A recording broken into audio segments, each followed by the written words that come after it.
Hello, ഞാൻ ലിപിൻലി. അപ്പൊ ഞാനിപ്പോ ഫേസ്ബുക്ക് നോക്കണ വഴി ഈ ഫോട്ടോ ഉണ്ട്.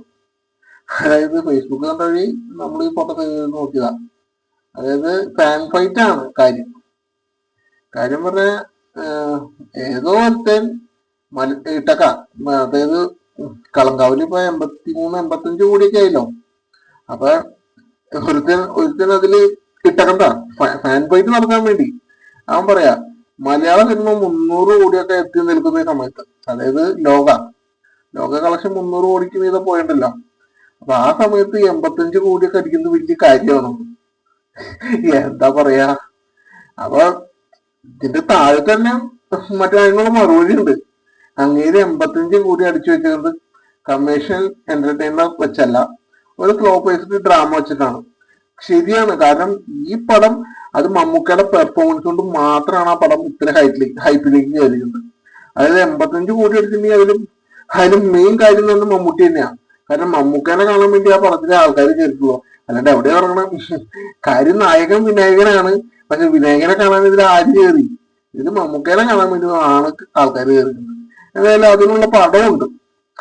എന്തായാലും 85 100 അടിക്കട്ടെ, 100 കോടി അടിക്കട്ടെ, എല്ലാവരും അണ്ണാക്കിലേക്ക് കൊടുക്കണമല്ലോ. കാരണം ഇവിടെ ഭയങ്കര ഇതല്ലേ മമ്മൂക്കിക്ക്. ഇപ്പൊ 100 കോടിയുടെ പടവും ഇല്ല, അതാണ് ഇതാണെന്നൊക്കെ. എന്തായാലും ഇതില് തീർക്കട്ടെ. ഇനി അടുത്ത് ചത്താപ്പച്ച. ഇതിലും മമ്മൂക്കി ഉണ്ടെന്ന് പറയുന്നുണ്ട്, കേൾക്കുന്നുണ്ട്. എന്തായാലും പടം ഒരു എന്റർടൈനർ പടമായിരിക്കും. അതായത് ഇപ്പൊ ഈ നിലവിൽ ഇപ്പൊ അതായത് ഓരോരുത്തർ പറയുന്നത് കേട്ടിട്ടെ, ഇത് ചത്താപ്പച്ച എന്ന് പറഞ്ഞ റെസ്ലിംഗ് സംഭവമായിരുന്നു. റെസ്ലിംഗ് സംബന്ധിച്ചുള്ള സംഭവം എന്നാണ് തോന്നണേ. കാരണം ഇപ്പൊ അർജുന അശോകൻ ഇതില് കസേര പിടിച്ച് നിൽക്കുന്നുണ്ട്. അത് കാണുമ്പോ തന്നെ ഏകദേശം തോന്നുന്നുണ്ട്. കാരണം റെസ്ലിംഗിന്റെ ഇത് അങ്ങനെയായിരുന്നല്ലോ, മറ്റേ WWE അതിൽ കസേരക്ക് വെച്ചുള്ള അടി. അപ്പൊ അത് സംഭവം തോന്നും. അത് മമ്മൂക്ക ഇതിന് വേണ്ടത് ഒരു സീനിയർ റെസ്ലർ ആയിട്ടാണ്. അങ്ങനെയാണ് കേട്ടത്. ശരിയാണോ തെറ്റാണെന്നൊന്നും അറിഞ്ഞൂടാ. ഏതായാലും കാത്തിരിക്കാം.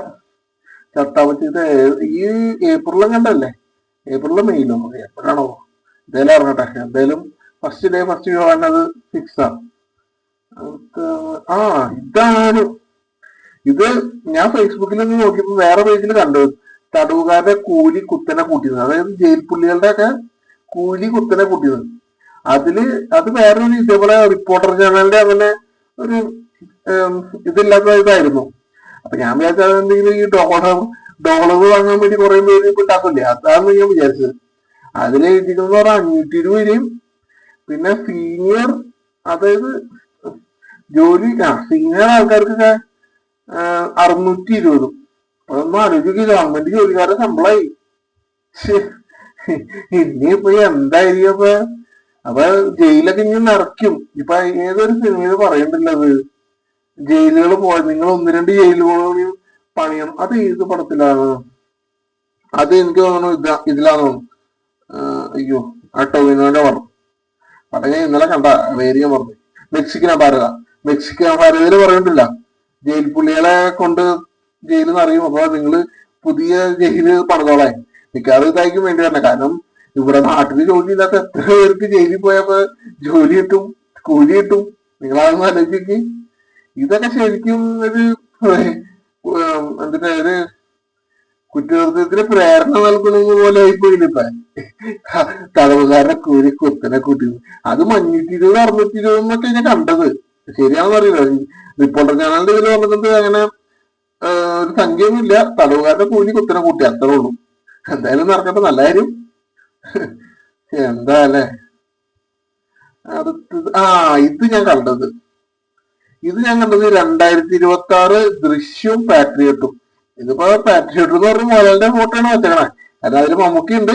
മോഹൻലാലിന് മിക്കവാറും സാധാരണ ആയിക്കുള്ളൂ ആ പാട്രിയോട്ടിലും. അതിനേ വഴിയുള്ളൂ. അപ്പൊ ഇതിൽ ഞാൻ കണ്ടതെന്ന് പറഞ്ഞാൽ ഇതാണ്, ഈ 2 പടങ്ങളും കൂടി മൊത്തം കളക്ഷൻ 500 കോടി ഉണ്ടാവുന്നു. അപ്പൊ ഇതിൽ മമ്മൂക്കിക്ക് ഒന്നും ഒരു സ്ഥാനമില്ലേടേ. എനിക്ക് എന്റെ ചോദ്യം അതാണ്. മമ്മൂക്കിക്ക് ഒന്നും ഇപ്പൊ ഒരു സ്ഥാനമില്ല. നിങ്ങളത് അങ്ങോട്ട് ഉറപ്പിച്ചു. കാരണം ഞാൻ പറയുകയാണെങ്കിൽ കൃത്യമായിട്ട് ഞാൻ പറയുകയാണെങ്കിൽ പറയാം, ഇതില് മിക്കവാറും മോഹൻലാല് ഒരു തലനടൻ അതിലേക്ക് ഒതുങ്ങും. ഏഹ് വെറുതെ വെറുതെ ഇത് ഈ ഡ്രസ്സൊക്കെ ഇട്ട് വന്ന വെറുതെ ഒരു ഇത് അത് അങ്ങനെ അവനെ വഴിയുള്ളൂ. അല്ലാണ്ട് കൂടുതലൊന്നും അതിലൊന്നും ഉണ്ടാവുന്നില്ല. പിന്നെ ദൃശ്യം 3 അതെന്തായാലും കാത്തിരിക്കണ പടം തന്നെയാ. കാരണം ദൃശ്യം 2 മറ്റേ OTT ആയിരുന്നില്ല, തിയേറ്ററിലായിരുന്നില്ലല്ലോ. അത് അതിന്റെ ക്ഷീണം ദൃശ്യം 3 തീർക്കട്ടെ.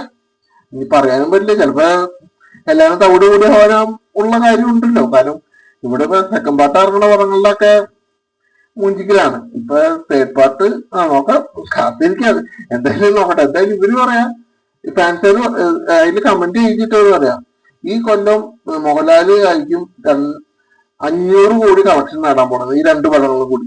ഞാൻ ഒറ്റ കാര്യം ചോദിക്കുള്ളൂ, ഈ പാട്രിയോട്ട് എന്ന് പറഞ്ഞ പടം മോഹൻലാലിന് മാത്രം പടമാണോ? അല്ലല്ല. ബാക്കി എന്തോ ഇറങ്ങട്ടെ, ഇറങ്ങിയിട്ട് കാണാം. പിന്നേതാ, ഇത് ഞാൻ കണ്ടത് ലോകേഷ് കനകരാജ്, വിക്രം വിക്രം പോട്ടെ, വിക്രത്തിലെ സൂര്യ മറ്റേ വിജയ്, ഇവര് 3 പേരും കൂടി ഒരു പടം വരുമോ അതായത് അങ്ങനെ ആയിരിക്കുമോ ചർച്ച നടക്കുന്നത്. കാരണം വിജയുടെ ലാസ്റ്റ് പടം എന്ന് പറഞ്ഞല്ലോ ഇപ്പൊ ജനനായകൻ ഇറങ്ങാൻ പോണത്. അപ്പൊ ഇനിയിപ്പോ എങ്ങനെയാ ഇലക്ഷന് അവിടെ തോറ്റാലല്ല സിനിമയിലേക്ക് തിരിച്ചു വരേണ്ട കാര്യമുള്ളൂ. അപ്പൊ അവിടെ തോക്കുന്ന ഏകദേശം ഉറപ്പാണോ? അതും ഒരു സംശയം. എന്തായാലും വരട്ടെ, പടം വരട്ടെ, പടം എന്തായാലും കാണും. ഇതിപ്പോ മറ്റേ റോളക്സിന്റെ ചെറിയ ലുക്ക് ഉണ്ടല്ലേ സൂര്യനെ. എന്താ ആയിക്കോട്ടെ, എന്തായാലും പടം വരുമ്പോ അതിനുള്ള പടം എന്തായാലും ലോകേഷ് നല്ല നല്ല നല്ല ഇതിൽ എഴുതിയത് ഇപ്പൊ കഥ. മിനിമം ഒരു ഏത് പടം മറ്റേ എനിക്ക് ഈ പടമില്ലേ, അതെയോ അതിന്റെ പേര് ഞാൻ പറഞ്ഞു, സൂര്യയുടെ അനിയനെ വെച്ചിട്ടൊരു പടം, അതിന്റെ കൈതി പറയണ എനിക്ക് തിയേറ്ററിൽ മിസ്സായ പടമാണ്. അപ്പൊ അതിന്റെ ക്ഷീണം കൈതി ഒന്ന് റിലീസ് ചെയ്തെങ്കിൽ ഒന്ന് കാണായിരുന്നു. എന്തായാലും കാണണമെന്നുണ്ട് എനിക്ക്, കാരണം തിയേറ്ററിൽ മിസ്സായ പടം. അന്ന് തിയേറ്ററിൽ മിസ്സാകാൻ കാരണം എന്ന് പറഞ്ഞാൽ അത് എന്റെ ഭാഗത്തു നിന്നുള്ള ഒരു ഇതാവും. കാരണം ഞാൻ പറഞ്ഞു ഇത് രാത്രി നടക്കുന്ന പടമല്ലേ, അത് കാരണം വിഷ്വലായിട്ട് കാണാൻ ഒരു നല്ല ഫ്രെയിംസോ കാര്യങ്ങളൊന്നും ഉണ്ടാവില്ലെന്ന് ഞാൻ വിചാരിച്ചു. രാത്രി നടക്കുന്ന കഥയായിരുന്നു. അത് എന്റെ ഭാഗത്തുള്ള ഒരു മിസ്റ്റേക്ക് ആയിരുന്നു. അത് പടം മറ്റേ TV കണ്ടപ്പോഴാണ് അതിന്റെ ഒരു കുറ്റബോധം എനിക്ക് കിട്ടിയത്. എന്തായാലും കൈതി വരട്ടെ, ഒന്നുകൂടി റിലീസ് ചെയ്യട്ടെ. അടുത്ത് മെഗാസ്റ്റാർ 433 നിധി സഹദേവ് മൂവി. ഇതാണ് ഇതെന്ന് പറഞ്ഞാൽ ഞാൻ ഫേസ്ബുക്കിൽ കണ്ടതാണ്. അതെ, ആരും അടിച്ചിറക്കിയതാണെന്ന് പറഞ്ഞൂടാ. അതായത് കേരള തമിഴ്നാട് ബോർഡറിൽ ഉള്ള ഒരു ഗ്യാങ്സ്റ്ററായിട്ട് നമുക്ക് നിന്ന് പടം കിടിലൻ പടമായിരിക്കും, അത് ഉറപ്പാണ്. കാരണം ടർബോനെക്കാളും ഏത് വെക്കും. ടർബോ പറഞ്ഞാൽ നല്ലൊരു പടമല്ലേ, പക്ഷെ കളക്ഷൻ വിചാരിച്ച പോലെ നടന്നില്ല. ഞാൻ തന്നെ കളക്ഷൻ കുറെ തല്ലിയതാണ്, ഇത്ര അടിക്കും എന്ന് വിചാരിച്ച് ഞാൻ പറഞ്ഞത്. പക്ഷെ കളക്ഷൻ അത്ര ഒന്നും പോയില്ല. എന്തായാലും ഇതിൽ കൂടെ നികത്തട്ടെ. അപ്പൊ നേരത്തെ ആ ഫോട്ടോ ആയിട്ട് ഞാൻ ഒന്നുകൂടി ഇത് ചെയ്യാണ്. കാരണം നേരത്തെ ഫോട്ടോയിൽ കണ്ടില്ല, അതായത് 2026 മോഹൻലാൽ 500 കോടി അടിക്കും, ഏറ്റവും വലിയ കളക്ഷൻ ആയിരിക്കുന്നത്. മമ്മൂക്കയുടെ വരാൻ പോണ പടങ്ങളുടെ ലിസ്റ്റ് ഒക്കെ എന്തിട്ടൊക്കെയാ. ഈ പടം പിന്നെ വേറെ കുറെ ഇപ്പൊ ചർച്ച നടക്കണ്ടില്ല, ബേസിക് ജോസഫായിട്ടുള്ള പടം, അതിന്റെയൊക്കെ ചർച്ച നടക്കണ്ടില്ല. അതൊക്കെ വരുമ്പോ നോക്കിക്കോ. മിനിമം ഒരു ഏതാ ഈ ടോവിനോയുടെ മിന്നൽ മുരളി, അതിനേക്കാളും മേലെ നിൽക്കുന്ന ഒരു പടമാണെങ്കിലല്ല തിയേറ്ററിലെ റിപ്പീറ്റ് വാല്യൂന്റെ 1000 കളിയായിരിക്കും. തിയേറ്ററിലേക്ക് ആൾക്കാർ ഇങ്ങനെ ഒഴുകും, ഉറപ്പണ കാര്യം. ഇനിയിപ്പോ അടുത്തത് എന്താ അവിടെ, എന്റെ പേജ് തന്നെയാ, വോയിസ് ഓഫ് ഡിബി. അപ്പൊ ഞാൻ എന്തായാലും ഇത് നമ്മളിപ്പോ വെറുതെ ചെയ്യാന്ന് വിചാരിച്ചു ചെയ്തു, അത്രേ ഉള്ളൂ. അപ്പൊ കമ്പ്യൂട്ടറൊക്കെ സെറ്റ് ചെയ്തിട്ടെ ഇപ്പോഴാണ് ഞാൻ ഒന്ന് ചെയ്യണം. ഇത് വീഡിയോ ആയിട്ട് ചെയ്ത ശരിയായെന്ന് അറിയില്ല, നോക്കാം. എന്തായാലും ഇനിയും ഇങ്ങനെ വരാൻ സാധ്യതയുണ്ട്. ഇനി ഇങ്ങനെ തന്നെയായിരിക്കും വീഡിയോസ് ചെയ്യണം. അപ്പൊ ഓക്കെ, ശരി, താങ്ക് യു.